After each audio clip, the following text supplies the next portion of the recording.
Michael Osterlund here, and I have a co-host today, Deirdre Hackelman. Happy to be here. It's great to have you. And we are co-jointly interviewing Matt Beaudreau on post-conventional education. How you doing, Matt? Excellent. How are you all doing today? Fantastic. Doing well. So, Thank you guys for having me on, man. I appreciate it. Of course. It's good to see you. Before we get into your thinking on a post-conventional education, some examples, projects you've worked on, projects you are working on and will be working on, can you tell us a little bit about yourself and what got you into education, mostly from an alternative perspective? Yeah, you bet. So, started out, I came out of college having zero idea of what I wanted to do. Found myself through a series of events at Stanford University and was there for a while and got into doing some training there and training for staff members, for professors, for students, and really just kind of found my niche as far as getting in front of people and helping them succeed. And so I figured, okay, education's kind of where I want to go. And so my wife and I moved to the Bay Area, or from the Bay Area to the Sacramento area, and I got into conventional education. That's what I grew up in, and that's all I knew, at the time. And so became a teacher in a pretty rundown section of California, but it was fantastic, and the families were amazing, the kids were amazing. I enjoyed the challenge of connecting with these kids,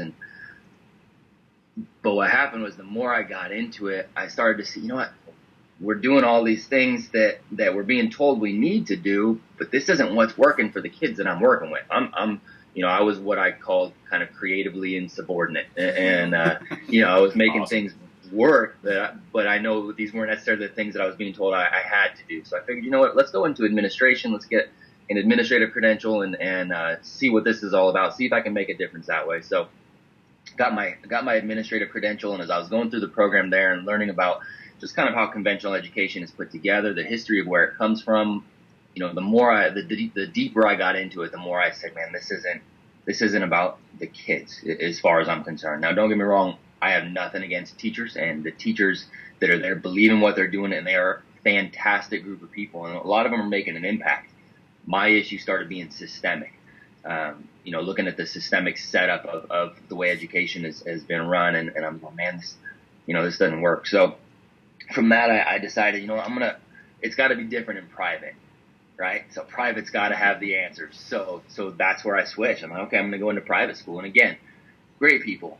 Great families, great teachers, the same system, almost to a T. It's just people are paying for it now.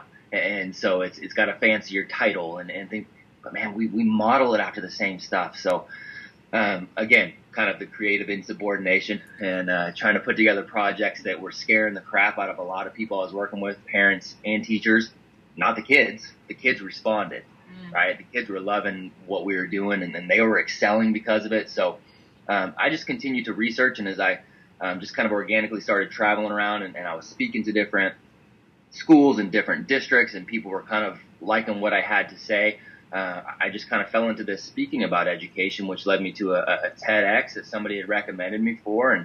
And so when I got into that TEDx, which was on kind of alternative education, that's when I really started diving in. All right, who's doing it different, and what are they doing? And what makes them so different, and what's the outcomes? I mean, really, I'm seeing this anecdotally, but I want to see it on a mass scale. What's the outcomes? What are the outcomes that are taking place with these kids? And so that's when I started learning about Summerhills and Sudbury's and Agile Learning Centers and Acton Academies and all these schools. So I started visiting and checking these out, and the kids are what blew me away. The kids, they were absolutely amazing, and it completely forever changed my view on what education is supposed to be. And I've kind of taken with it and, kind of run from there. Deirdre has some great questions for you, but before we get to that, if for my post prerogative, could you give us some examples of your criticism of the conventional system and some of the things both you did as a heretic and things that you saw in some of these other programs that, as a compare contrast, with the conventional system? Yeah, sure. Well, it's pretty easy, honestly, to kind of take a look. I was visiting in High Tech High in San Diego, which is, there's a movie just came out called Most Likely to Succeed, and it kind of focuses on High Tech High and their success, and they're kind of doing things differently. It's a charter down there in San Diego. I was visiting with them and talking to Larry Rosenstock, who's the head down there, and he said something that I thought was extremely profound, and it was so true. He said, if you want human performance, you've got to make simplicity in the system that surrounds that. And that's what gets you the complexity of thought and the complexity of performance. When you go the opposite direction, you have a complex system and you have, all of these rules, regulations, standardizations. Then you get the opposite outcome. You get simplicity of thought because you just are essentially creating robots. And that's what I was seeing in conventional ed. There's so much complexity in the system. There's this over-standardization of when kids, need to know certain things at certain times. And there's this predetermined, such a narrow definition of what intelligence is. There's this narrow definition of what's going to make somebody successful, when logic and common sense tells you that's clearly not working out. Our kids are coming out, and I'm a product of it. I came out, and I knew how to play the game. I was a straight A student, and I knew how to play the school game, but I came out, couldn't do anything. I could play sports and I could talk to girls. That's great. That's only going to get you so far, right? That's what I could do. I couldn't do anything. I couldn't make any tangible outcomes. I had no idea who I was, what I wanted to do. And so that's what I was seeing with the majority of kids coming out. Conventional education works for about a third of them that kind of have this self-awareness. For the most part, kids aren't having that. So that's my biggest criticism is we standardize everything and we'll have a kid who's bored out of his mind and he's sitting there and he's not doing one specific thing. He's not reading at a certain grade level, and we go, okay, well, this kid's got some issues. And so then we just start breaking down his self-confidence. We don't care about what he's actually interested in, what he's passionate about, what he's going to be good at. We don't care. We put that to the side because, hey, at this age, you need to know how to do this specific math problem, which, by the way, you'll probably never ever use again. And you need to be able to read at this level, when the reality is, if you just get out of his way and let him read when he's ready, by the time he's 14, 15, 16, not going to be able to tell the difference between him and somebody who started reading earlier anyways. There's just all these little common sense things that started going by the wayside. So me as kind of the, like as you said, kind of the heretic, one of the things I did at our current school is I wasn't getting anywhere necessarily challenging at the private school I was at, challenging the status quo, saying, hey, maybe we should dump this reading program because this is killing kids' motivation. Let's dump this. Let's introduce this. Those things weren't getting anywhere. So I kind of got us going into this project mode for middle schoolers, and just kind of framed it as it's gonna be an outreach. We're gonna put kids in these small groups, and we're gonna have them kind of reach out to the community and solve a problem in the community. I'm not going to tell them what that is. I'm going to say, hey, what are you excited about? How are you going to go out and fix that? And how are we going to raise money? And then at the end, I want to see, what did you do? How did you raise money? How did you go out and fix this problem? And then you're going to defend that in front of a group of business, kind of Shark Tank style, in front of a group of business leaders in our community, and all the parents are going to be invited. That was the direction they got, and that was it. I gave them nothing else. I said, hey, I'm here to support you, but the rest of this, it's on you. Go. Sure. And it was, scared that these are kids growing up going, hey, from this time to this time, you're doing exactly this. This is exactly what I want you to know. This is right? We're creating these robots, and all of a sudden they've got autonomy, and they panicked. They had no idea what to do, and there was immediate tears, and just, parents were panicked. They had no idea what to do. Fast forward a few months later, every single kid that went through the project, every single parent came to me and said, this is by far the most valuable thing they've ever done, because they had to do it. Mm-hmm. So I may have gone off on a big tangent right there. I might not be a question, but that's the way I roll. Yeah, let me rope you back in. So maybe this question is moot at this point, but I guess for people who aren't familiar with alternative education modalities in general, how would you go about kind of demystifying your curriculum? Like, what does a typical day look like for these kids? And from what you said, it sounds like there may not be a typical day, but maybe could you cherry pick an example of an age group, or you mentioned reading and math, but sure. Yeah.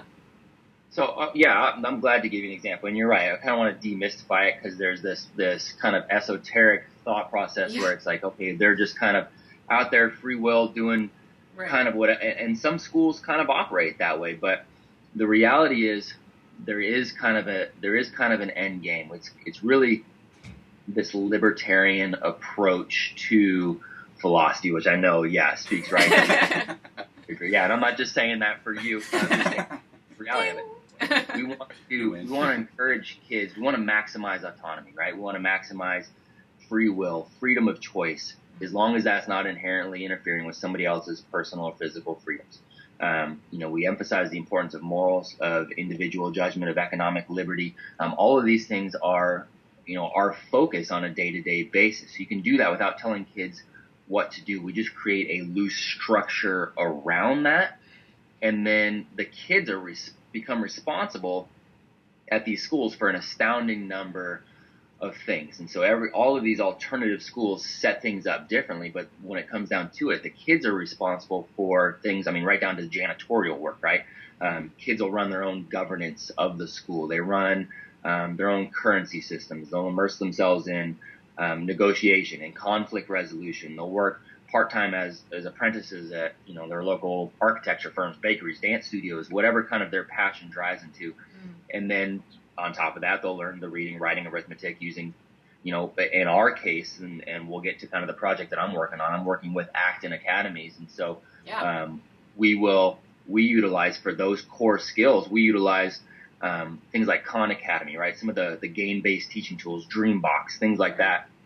And the kids are able to literally progress at their own pace, which in a standardized school, when you've got 35 kids in your classroom and you've got to be on this page on this day, that's not going to happen. Some kids are going to get bored because they're going to go, yeah, I could do this 5 years ago. Why am I doing this again? And some of them are going to go, I need 3-4 days to struggle on this concept and you're moving on, so I'm just going to kind of give up.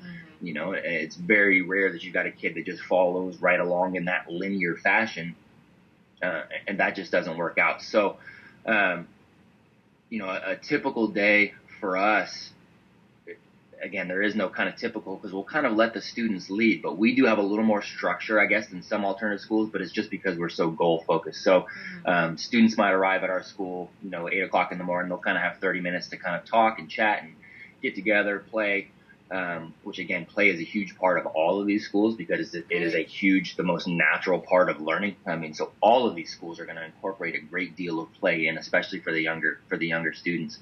And then maybe we'll have a launch at like 8:30, and that launch is really kind of the rah-rah motivational, kind of here we go, and kind of focusing the kids on let's be excited for the day. Let's be excited for, making some things happen for one another. And then maybe we'll jump kind of into some of those core skills for 45 minutes, and students will have a choice. Do you want to read? Are you working on math? Are you working on a writing workshop? What does that look like for you? And they set their own personal goals for that, and they'll work on those skills for a while. And then we'll take breaks. We'll get, a lot of outdoor time, get that play time, come back, maybe do some more, core skills, or maybe jump into some, kind of board games, logic games, or Socratic discussions, and sit around and say, hey, you are a superhero, and here's your predicament. Do you take this route? Do you take this route? Let's have a conversation about that. And our guides, our adults, aren't there to teach and lecture. My guides are not allowed to lecture. They're not allowed to answer questions, ever, not once. They're allowed to redirect. They're allowed to provide options. They're allowed to come back with another question. But we're teaching kids, find your answers, find your own answers, and let's have these discussions around this. What have you seen other heroes do in the past when taking this on? Did you like the way that worked out for them? So how can you implement those same kind of things? So we'll have discussions surrounding that, and then we'll have real world projects, and we'll kind of, it might be an aerospace kind of project, or it might be an entomology project, or whatever that is at the younger grade, just to kind of give them a breadth of exposure to things. And then as they get older, they start to get to have more and more and more of a voice of what those projects are, because they start to figure out who they are. They start to have self-awareness. And so, the afternoon will be devoted to these real world projects that are going to have kind of a tangible outcome at the end, kind of an end product. If it's an entrepreneur quest, they're going to have a business that they've started at the end of these 6 weeks that they're going and taking to market. And they're going to see how they do, and they're going to reflect on that. It's real adult, real life stuff. You know, sure. I mean, that's really what it is at an early age. And the kids love it, and they go to that. And you don't need friggin' Adderall for all these kids to chain them up to their desk all day, because they're engaged. They love it. They're living life. They're living life together in a community that is supporting them. You know, it's what we all should have, and it's what we all wish we have. Right. Yeah. Adults do. Adults do, and that's the thing. That's a huge thing. I went to, and I think we talked about this on the phone, Deirdre, but I went to this kind of an entrepreneurial conference in December. About 400 people there. A couple hundred, I'd say half of what you consider, you know, quote unquote successful. They're operating these businesses. They're happy. They love what they're doing. They're having huge impact, and a lot of names that you guys would know. And then you got the other half of the crowd, and they were there because they hate their life. Yeah. And I know that sounds extreme, but that's basically what was coming out was they hate. I've been doing this forever. I'm 50. I don't have any idea who I am. I'm just figuring it out, and I'm going to try to run with it now. You know, I don't want that. Right.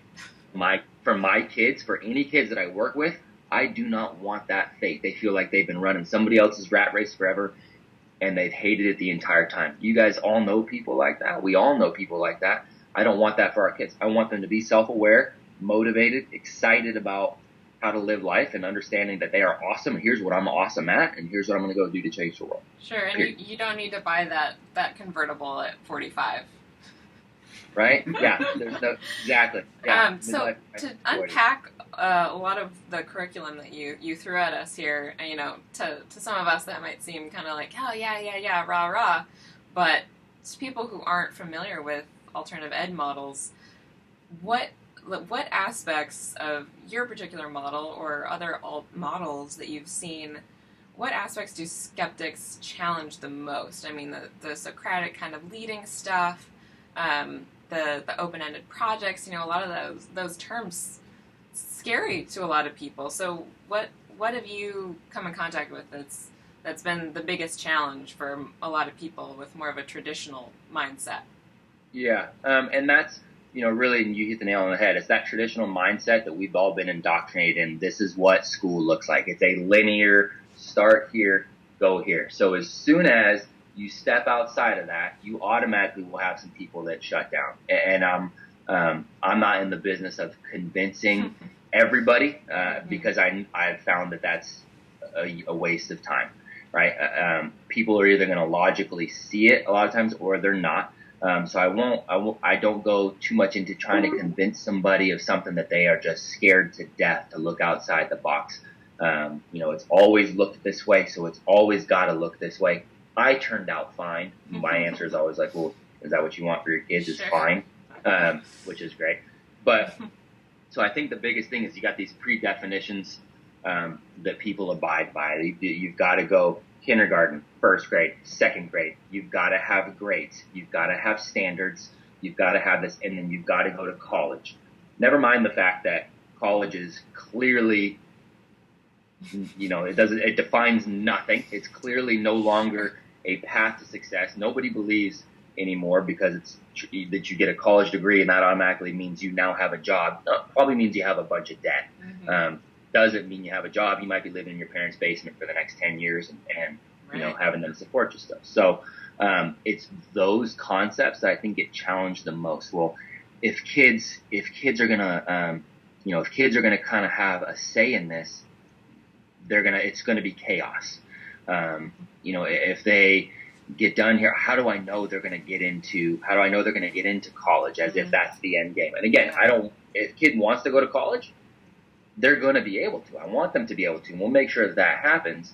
But that doesn't need to be the end game. So that's my biggest thing with the parents is what are your fears? What is the end game? And the end game usually for them is I want them to get into college. Whether or not the kid wants that, whether or not it's going to mean success or not, that's usually the end game. And that's where I get the biggest pushback is are they going to be able to go to college and succeed in college?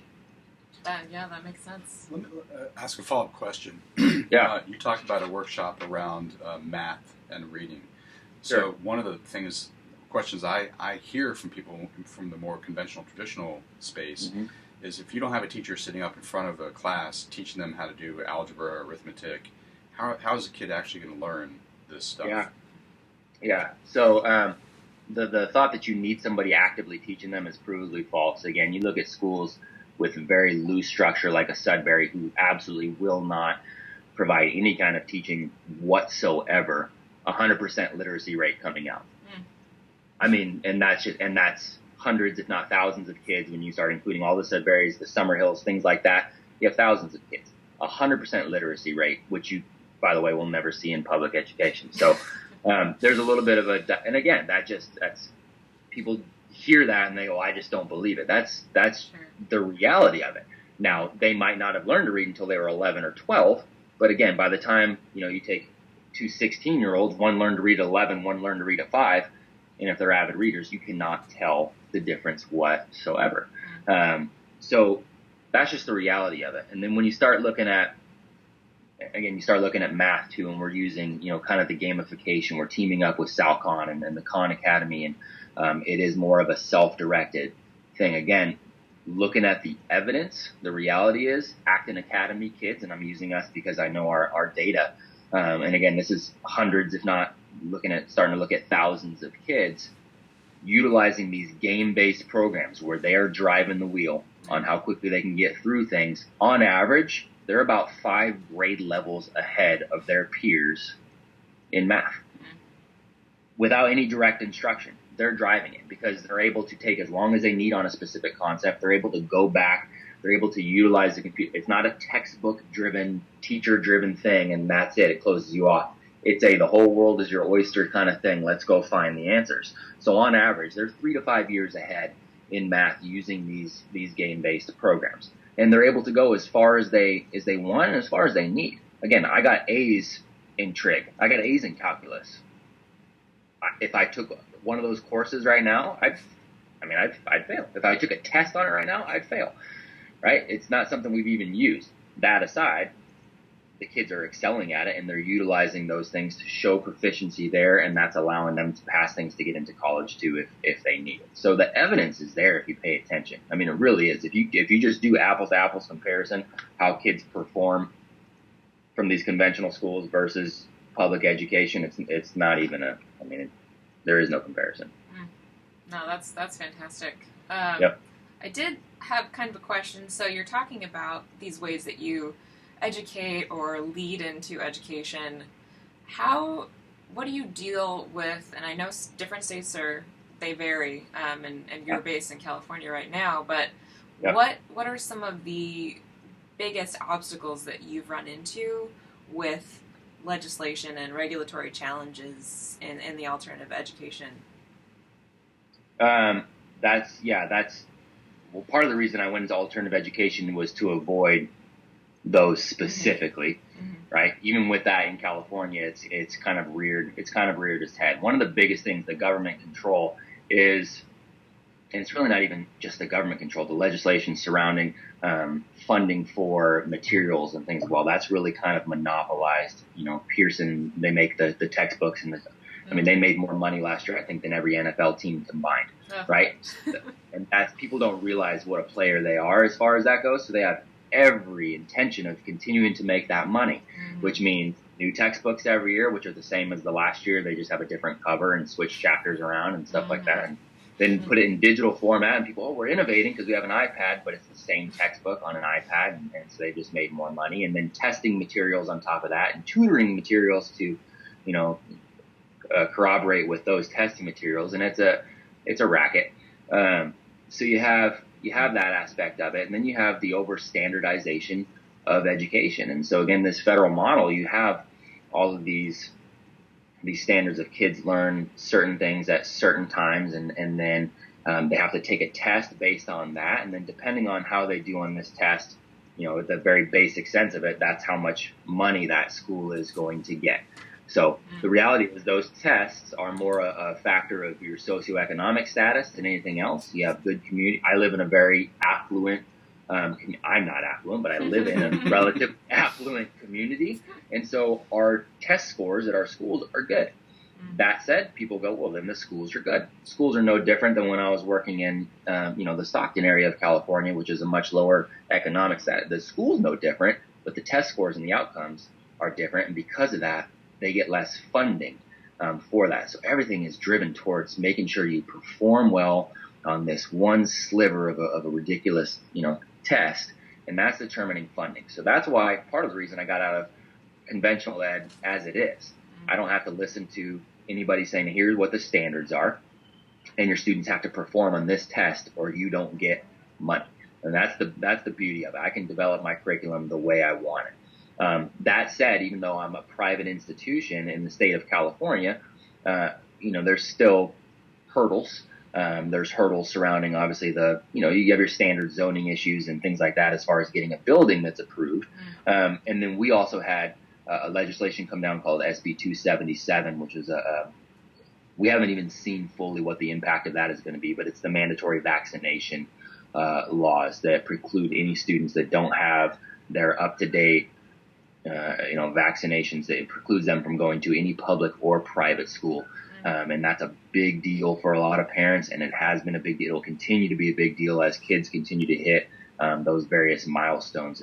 It's shaking a lot of things up in California. I have a socio-cultural question. Yeah. You're in an affluent area. Yep. Some of the pushback I get when I talk about alternative education is it's fine for middle, upper class families where there's a lot of support and good nutrition and all that, all those kind of things. But for someone from a lower socioeconomic means, you might have a disrupted family, all the things that can happen, unfortunately, for anyone, but it seems to be more concentrated lower socioeconomic levels.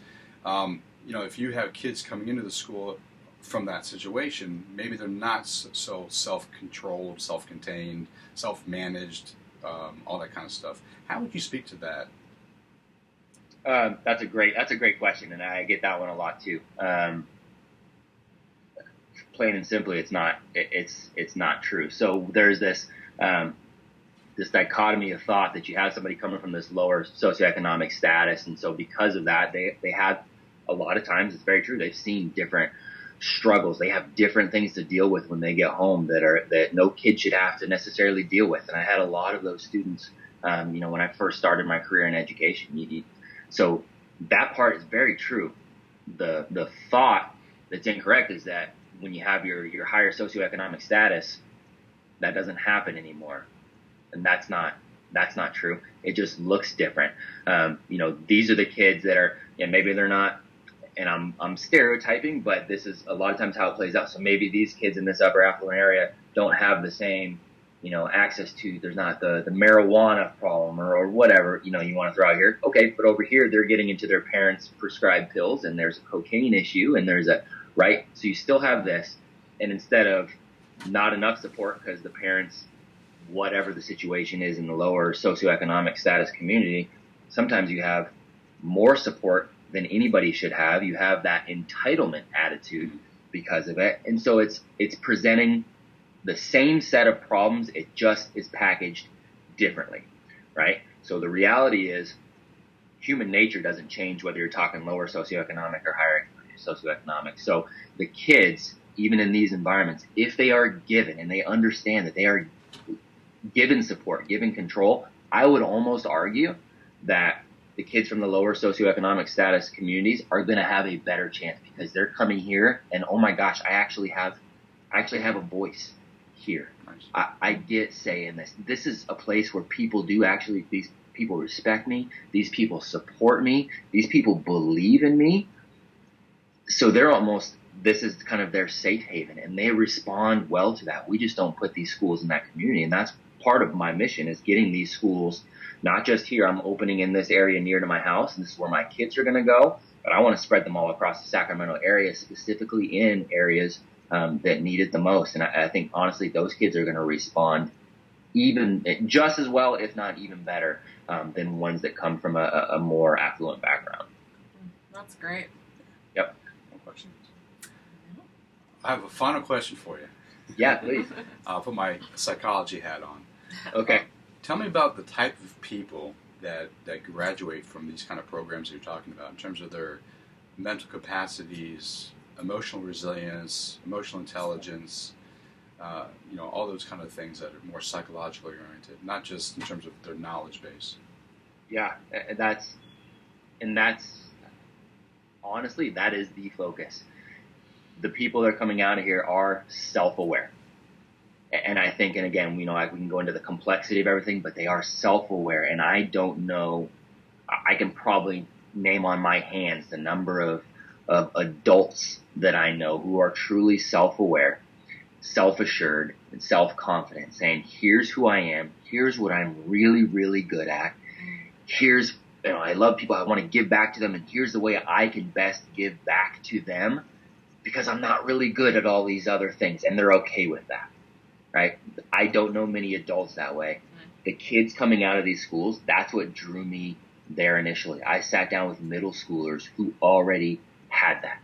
Nice. They were already self-assured. They're saying, hey, I want to work on this because I'm not super great at that, but that's just more of a personal piece. I kind of want to do this because really what I'm going to do, what I'm great at, and here's how I'm going to be able to impact the most people is this over here. And I understand that about myself, and I'm excited about that, and I'm going to create a life around that because that's how I can give back. I saw that from kids these kids were mapping this out for me at 13 and 14 years old. And it wasn't just one specific location. This was whether I was in an urban environment or a rural environment, in an Acton, at an Agile Learning Center, at a Sudbury, whatever. It's these places where students were given a voice and given a voice early. You see they're not destined to be complacent factory workers. They're not destined for a lifetime of assembly lines. They're not destined to be these docile voters accepting whatever the politicians feed them. They're not going to be entitled, whiners looking for the next handout. They're self-assured, self-aware, entrepreneurial go-getters ready to maximize their potential. They're excited about who they are, what they can achieve, and what they can give back. That's awesome. It's amazing. And that's what I want for, again, I don't know many adults like that. I refuse to not give my kids the opportunity to do that themselves, and then the kids that we serve. That's the only way I can see that being okay. I can't live with anything else. So, how can people find out more about your work? You get a couple ways. You can go, first and foremost, our school that's opened up is again, it's associated with the Acton Academies. You can look up Acton Academy, Acton. Us in particular, we are Acton Placer, Placer. So you can go to actonplacer.com. You can see our school in particular. But I encourage you to check out Acton Academies, check out Agile Learning Centers, check out Sudbury schools, and then you can also keep up with me on theeducationdude.com, and I'll post some stuff there as well, and that's usually how schools and districts will get a hold of me to come in and chat with them and see about kind of changing the status quo. And of course, you're on Twitter too. What's your Twitter handle?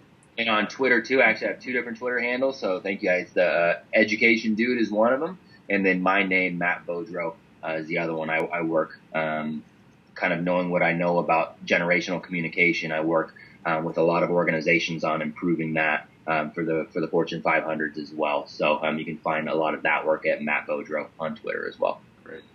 Thanks, man. Great talking to you. Thank you. You guys are awesome, man. Thank you guys very much for having me. I really appreciate it.